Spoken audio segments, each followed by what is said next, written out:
pohon yang pertama dibentuk menggunakan sistem para-para, bisakah diubah menjadi sistem tralis?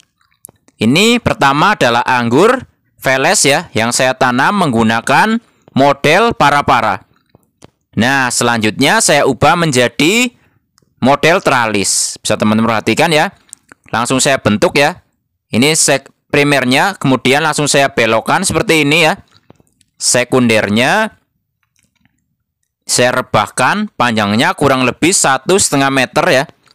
Nah, kemudian karena kemarin berbuah juga usia sangat muda sekali, usia 3 bulan, yang saya pernah review juga. Ini pohonnya nggak mati ya teman-teman ya. Nah, kemudian untuk tersiernya saya pecahkan bootnya menggunakan Dormek. Nah, ini hasilnya. Rata-rata semua mengeluarkan tunas ya bootnya. Mudah sekali untuk anggur Veles ini. Ini yang pernah saya review ya. 3 bulan mengeluarkan 1 dompol dan cukup besar juga. Apakah pohonnya nggak apa-apa? Nggak masalah ya. Nah, ini kemudian saya perbaiki pohonnya. Saya ganti menggunakan model tralis. Nah, lihat ya teman-teman ya. Bahkan untuk anggur yang sangat genja seperti Veles ini, teman-teman perhatikan, banyak sekali yang mengeluarkan seperti calon bunga ya.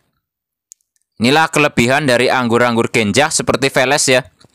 Banyak sekali anggur yang bertipe seperti Veles ya. Jadi anggur yang sangat mudah berbuah. Jadi ibaratnya kita potong di boot mana aja, asal pohonnya sehat ya pasti akan mengeluarkan bunga. Walaupun ini belum tentu dipelihara juga karena masih kelihatan sangat kecil-kecil sekali ya. Nah, ini setelah pohonnya saya jadikan tralis ya. Penampakannya sekarang seperti ini. Jadi nggak apa-apa ya. Kalau kita ubah, baik itu pertama para-para menjadi tralis atau tralis menjadi para-para, atau kita ganti menjadi tabu lampot ya. Sebenarnya terserah kita saja teman-teman ya. Bagaimana konsepnya. Karena menanam anggur itu memang sejatinya selalu saya bilang adalah sebuah konsep. Jadi kita boleh mengonsepnya seperti apapun yang kita mau ya. Jadi bisa ngikutin tempatnya. Jadi lebih potensial mau dibuat para-para, tralis atau tabu lampot. Itu teman-teman di rumah sendiri yang tahu ya. Nah, bisa teman-teman perhatikan. Dan ini karena mengeluarkan calon bunga ya. Dan belum tentu gede juga sih. Jadi bisa ada 2 pilihan sebenarnya. Bisa kita jadikan buah kalau memang bagus. Bisa kita fokus untuk membentuk cabang dulu. Itu terserah teman-teman juga. Nah, nanti kalau misalnya ini kok ada yang jadi buah misalnya ya. Misalnya brokolinya berkembang dengan baik ya.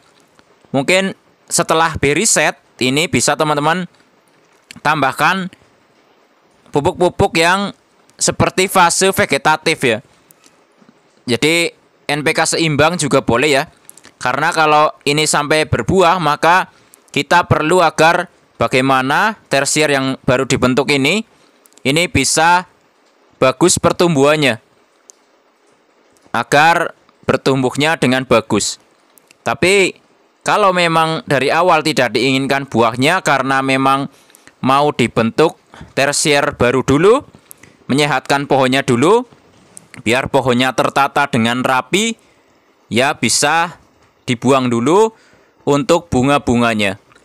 Nah, ini sebenarnya tidak juga menjadi masalah ya, karena hidup itu memang adalah pilihan, jadi pilihannya ya terserah teman-teman di rumah. Yang penting kita tahu nutrisi apa yang dibutuhkan pohon ini. Jadi kalau misalnya kok kita mau membuat berbuah ya, pertamanya kita fokus untuk pembentukan berry dulu atau sampai berry set dulu. Baru setelah itu kalau sudah berry set, pupuknya bisa menyesuaikan ya. Bisa pakai NPK seimbang atau NPK grower. Yang penting bagaimana kita memperlakukan pohon ini sebenarnya ya. Kalau mau fokus membentuk tersier baru, ya kita buangi aja buah bunga-bunga yang masih kecil ini ya. Ini juga nggak masalah. Sekaligus kita menata pohonnya, masih sangat kecil sekali ya. Usianya mungkin sekarang 6 bulan. Kalau tidak dibuahkan di usia 3 bulan, mungkin pohonnya udah besar ya. Inilah konsekuensi yang harus diambil. Seperti video saya waktu itu ya. Nanti saya ada videonya ya. Di akhir video tinggal diklik saja pas saya bahas pohon ini yang saya buahkan di usia 3 bulanan untuk Veles ini. Dan ini pohonnya ya. Jadi tidak mati.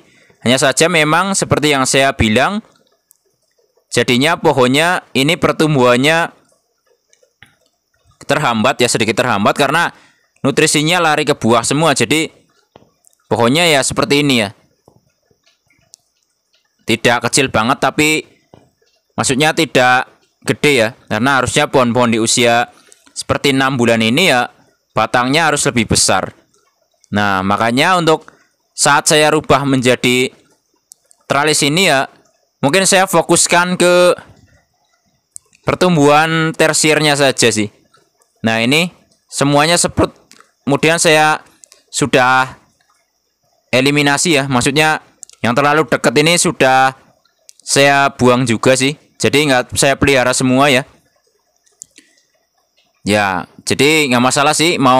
Kalau mau nanti buahnya kok ada yang jadi yang bagus ya, dipelihara juga sebenarnya tidak menjadi masalah ya.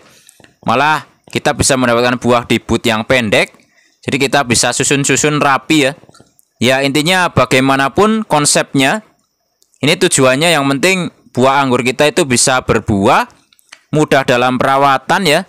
Karena dengan rapi ini akan sangat mudah sekali dalam kita merawatnya ya. Jadi bisa dalam penjarangan beri, dalam pruning ya. Ini jauh lebih enak lah karena pohonnya tertata. Makanya untuk menanam anggur ini kalau kita mau menatanya, ya bukan kita yang nurut sama pohonnya ya, tapi pohonnya yang nurut sama kita. Jadi nanti bisa lebih terkonsep ya, lebih rapi juga. Ya jadi mungkin itu aja ya yang saya bagikan di video kali ini. Mudah-mudahan bisa bermanfaat dan menginspirasi, terutama buat teman-teman yang baru mulai menanam anggur. Jangan lupa subscribe agar channel ini makin maju dan berkembang. Wassalamualaikum warahmatullahi wabarakatuh. Salam pengangguran dari saya Ferry, Purwokerto, Jawa Tengah.